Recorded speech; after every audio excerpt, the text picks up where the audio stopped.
और शुरुआत करते हैं इस वक्त की सबसे बड़ी खबर से, जो कि यूक्रेन और रशिया के युद्ध से जुड़ी हुई आ रही है। Organization of the petroleum exporting countries यानी ओपेक के सदस्य सऊदी अरब ने रूस का समर्थन किया है।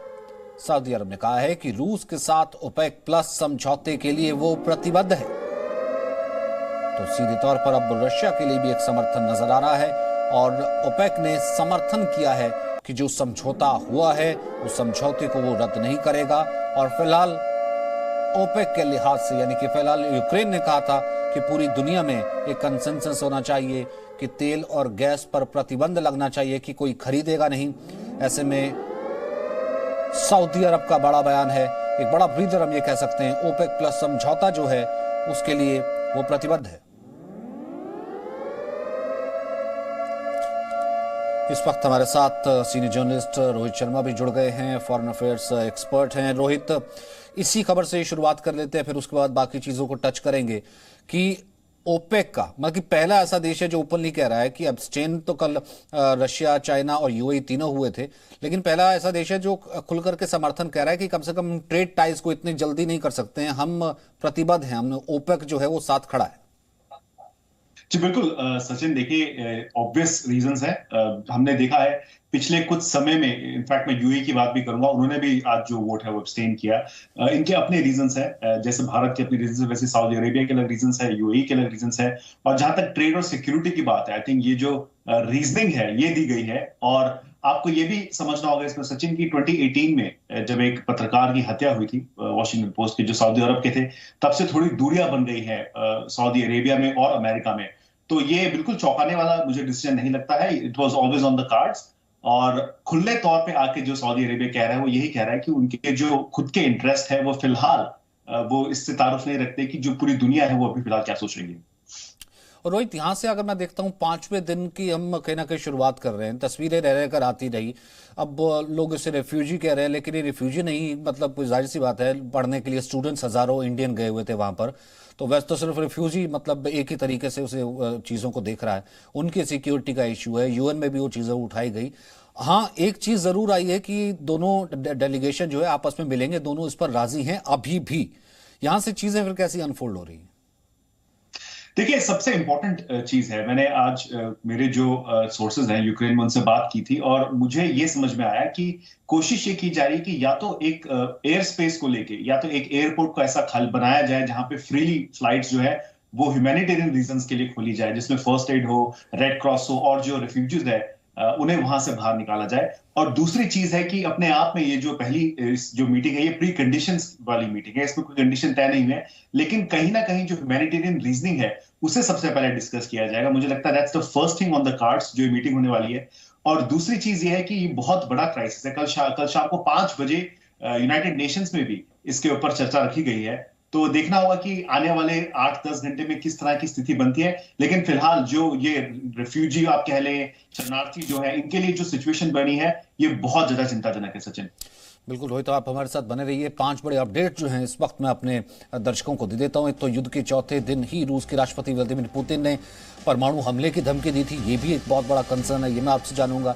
रूस की परमाणु वाली धमकी के बाद अचानक अब हालात बदले हैं, तो यूएनएससी की आपात बैठक बुलानी पड़ी और उस आपात बैठक में यूएनजीए पर चर्चा के लिए इसे पास किया गया है। यूएनएससी की बैठक में प्रस्ताव के पक्ष में 11 वोट पड़े हैं, जिससे भारत, चीन ने तो दूरी बनाकर रखी, वहीं यूरोपीय संघ ने रूस पर एक्शन लेते हुए रूस के विमानों को अपने आकाश में उड़ने की पाबंदी लगा दी। यूक्रेन और रूस के बीच युद्ध रोकने के लिए आज भी एक और कोशिश होगी। रूस और यूक्रेन के प्रतिनिधि बेलारूस में बातचीत करेंगे। वहीं यूरोपियन सिटीजनशिप को लेकर के रूस को बड़ा झटका लगा है। रूसी नागरिकों को अब नहीं मिलेगी यूरोपियन सिटीजनशिप, तो यानी किसी भी तरीके से जो है, फिलहाल कल भी हमने देखा कि प्रोवोकेशन का, कल भी हमने देखा सैंक्शंस का दिन था, ईयू ने भी प्रतिबंध लगाया। अब ये कहा जा रहा है कि ईयू की सिटीजनशिप नहीं मिलेगी रशियंस को। निवेश से पहले वाली जो सिटीजनशिप मिलती थी उस पर रोक लगा दी गई है।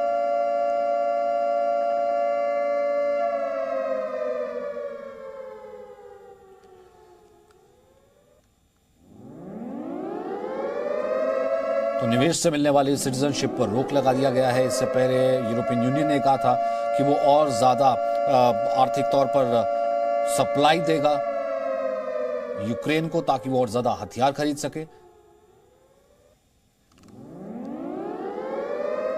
वहीं रूस और यूक्रेन के बीच युद्ध रोकने को लेकर के बातचीत होनी है। इस वक्त ये भी बड़ी खबर है, दोनों देश आज ही इस मुद्दे पर बैठक करने वाले हैं और ये बैठक बेलारूस में होने वाली है।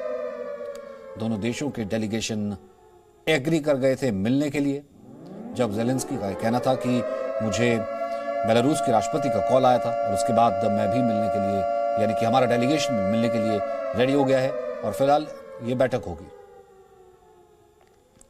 रोहित, ये बहुत इंपॉर्टेंट डेवलपमेंट होगा जिस तरीके से दोनों देश क्या बात करते हैं।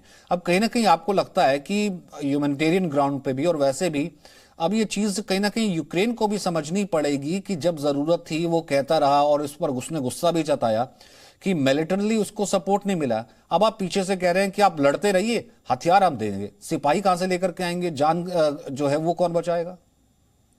बिल्कुल सचिन, आज अगर आप देखिए यूरोपियन यूनियन ने यह भी कहा कि हम फाइटर जेट्स प्रोवाइड करेंगे यूक्रेन को।